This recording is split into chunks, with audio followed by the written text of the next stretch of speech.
All right, good morning. My name is Angela Hendrickson Culler, and today Phil Bruni and I will be giving you a summary from the Crop Composition Issues Workshop held here in Washington, D.C. this past September.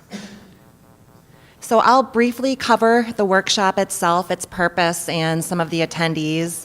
And then what I'd like to do is touch on some of the key points and messages that we heard at the workshop. So first of all, sources of compositional variability, and then how we can use this knowledge of variability and our knowledge in how crops are developed, both genetically modified crops as well as crops developed through traditional breeding, how we can use that knowledge to provide context in our safety assessments.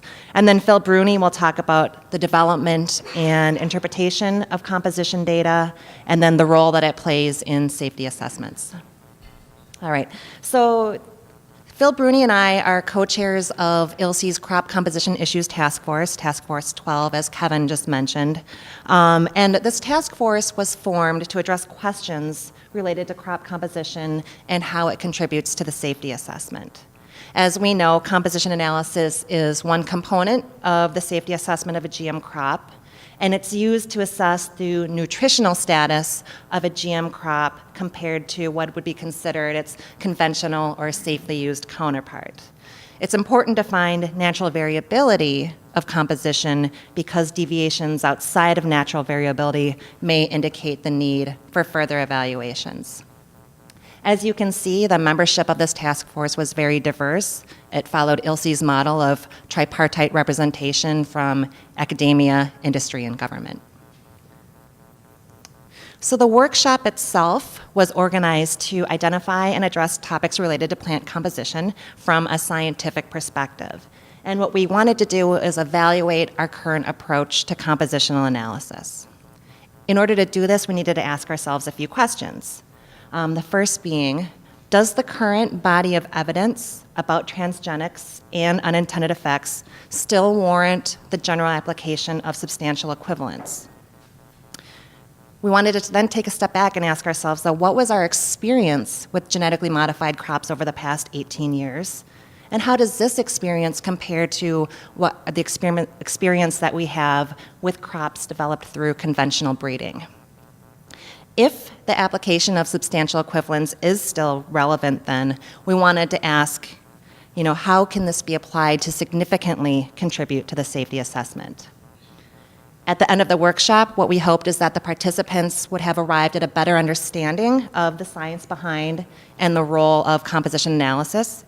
And we also wanted to take the time to review traditional breeding methods, how those affect composition, and specifically compositional variability.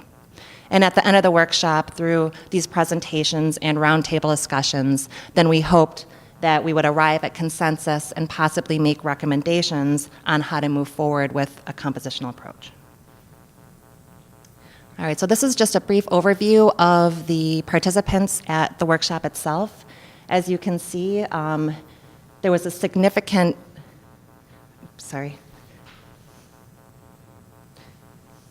There was significant representation from outside of North America, and over half of the attendees were from government, followed by academic scientists, and then industry.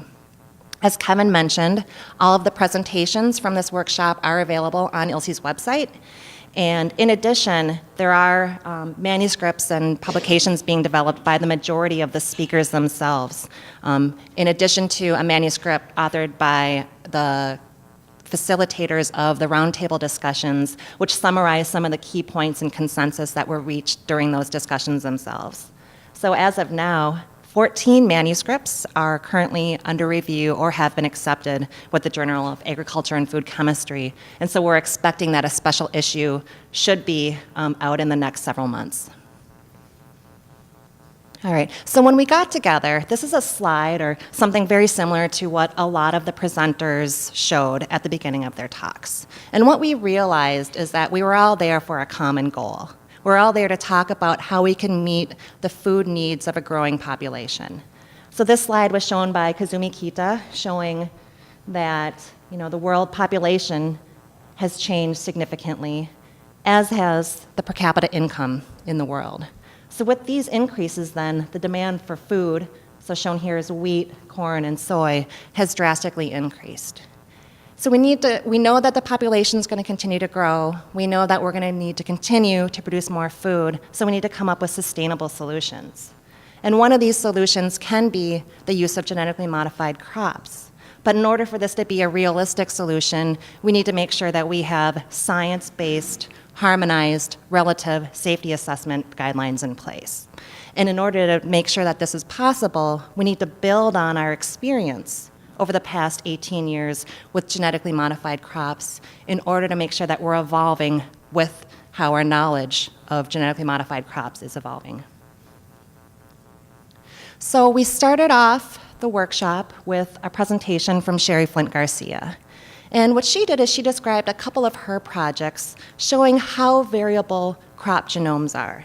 She talked about two projects, her Maize HapMap1 and HapMap2 projects, looking at conventional maize lines. What she found, for example, in her HapMap Project 1, she looked at 27 inbred lines. She found 1.6 million single nucleotide polymorphisms or inserts deletions. So 1.6 million genetic differences between 27 lines. In looking at 103 lines then in whole genome, she found 55 million genetic differences. So this really just underscored the genetic diversity that we've been safely consuming over thousands of years. So we know that genetic diversity can then contribute to compositional variability. And this is a figure that was shown by Peter Shuri, looking at folate levels across a number of different cereals. And as we can see, folate levels vary across cereals, but also within a single variety, and this is as a result of genetic differences. We also know that the environment can contribute to wide genetic diversity. So Scott talked about allergen diversity across different locations in Iowa, but this is a figure that shows protein content within a single 50-acre field in Iowa. This is one variety, so we can see that protein levels differ significantly just within these microclimates of a single field. In addition, breeding and modification can also introduce compositional variability. Matthew Blair presented this figure. This is iron content, and then the number of individuals from recombinant inbred lines of these two parents. So these are all progeny of a single cross, and what he found is that there's a twofold difference in iron just based on the progeny from one single cross. And likewise, we can introduce compositional variability by genetic modification. This is an example of altered fatty acid level content in a genetically modified soybean compared to what's traditionally on the market. So even though genetic modification can introduce compositional variability, one important point that was made at the workshop is that the environment is a much larger contributor to compositional variability than genetic modification.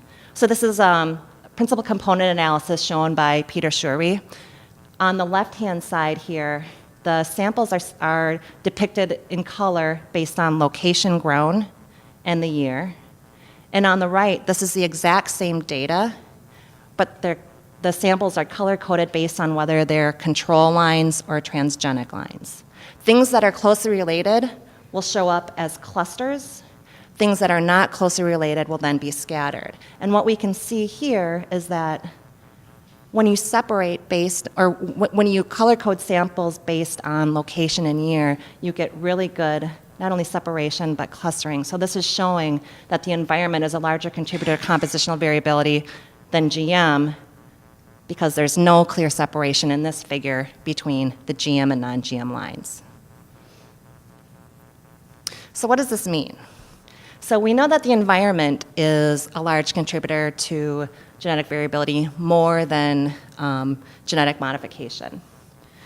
We also know, this is a slide presented by Laura Praval, that plant biotechnology is a more precise method of gene transfer than traditional breeding. So Laura asked us to think about DNA as a strand of genes, much like a string of pearls. And so we have our donor plant with our trait of interest, and a commercial plant variety, in traditional plant breeding, many genes are transferred, so many unintended DNA elements are brought along with your gene of interest. In plant biotechnology, you can add your single gene to your commercial plant variety, and so what you don't have is the unintended genetic elements coming along with that cross. So genetic modification is more precise. So what can we do with this information? Well, so traditional breeding, as I said, is less precise than genetic modification. The question is, then what are the unintended effects of traditional breeding? This is from Wayne Parrott from the ILSI annual meeting. And of the millions of conventional varieties that we've consumed and developed, only 9 have ever been reported to have unintended effects. And these include dermatitis, so skin irritation, and stomach aches. They all involve levels of known toxins. And when crops have known toxins, we know that we test new varieties for these. Some of the questions, well, what about unknown toxins? And in the history of breeding, a toxin that did not exist at the genus level has never appeared unintentionally. So traditional breeding is considered to be a very, very safe technology, yet it's a less precise method of gene transfer than GM. Therefore, the chances of unintended effects coming from GM are even less than the 9 out of millions coming from traditional breeding. All right, so even with this knowledge, though, the development of a GM crop is a very rigorous process. So, companies or developers start with thousands of genes and events to get to that one that they're going to go ahead and do the regulatory data assessment and trait integration on. This assessment process can take 8 to 10 plus years. And during this assessment process, this is one of the ways that potential unintended effects are removed or are taken out of the system. So this assessment process includes agronomic, phenotypic evaluations, molecular characterizations, some compositional analysis. So any off-types that might have been present are long gone by the time you select your one single event. But even after you select that event, there's another process called trait integration that further reduces the potential for unintended effects. So if we imagine that this red corn plant is our transgenic trait donor, and the green plant is the germplasm that we want our trait to become into. What happens through the trait integration process is that our donor is continually back-crossed to the elite germplasm so that by the time this product goes to market, the GM variety contains over 99% of the genetics of the recurrent parent. And what I'd like to just ask you to do is to contrast that to this shown by Sherry Flint Garcia, where the average genetic diversity between 2 maize varieties is 1.42%, conventional maize varieties. So there's much more diversity, genetic diversity, between 2 conventional maize varieties than there is between a GM plant and its parent. All right, so how do we use this information then? So what we know is that traditional breeding has the potential to cause more genetic variability than GM methods. Maize, for example, has a long history of safe use despite millions of genetic differences, and the variability has never produced toxic maize. We also know that the genotype and the environment contribute more to variability than the insertion of a transgene, and that the genetically modified crops go through a rigorous development process. They are the most highly characterized food source. No GM crop has ever been identified in any review in any country that has posed a risk of safety due to composition. And part of this is because by the time it gets to that regulatory process, it's already been strictly evaluated through the product development process. So based on our consumption, safe consumption of all of this variability that we know out there, the workshop attendees thought that all of the gene pool of a crop should be the appropriate comparator for safety assessments. We also discussed that we've gained a lot of knowledge and experience with GM composition and variability in the past 15 plus years. And so one of the consensus messages from the roundtable discussions were that there is scope to develop both crop and trait-specific requirements that take into account our experience with the crop. So the extent of its characterization, experience with traits used in the crop, how much we know there's natural variation in the composition, and just experience with the crop in general. So messages like this can be found in our roundtable publication that Owen authored. I'm going to go ahead and stop here. Phil's going to talk more about how composition data is developed, interpreted, and then used in safety assessments, but I'd be happy to take any brief questions that you have now.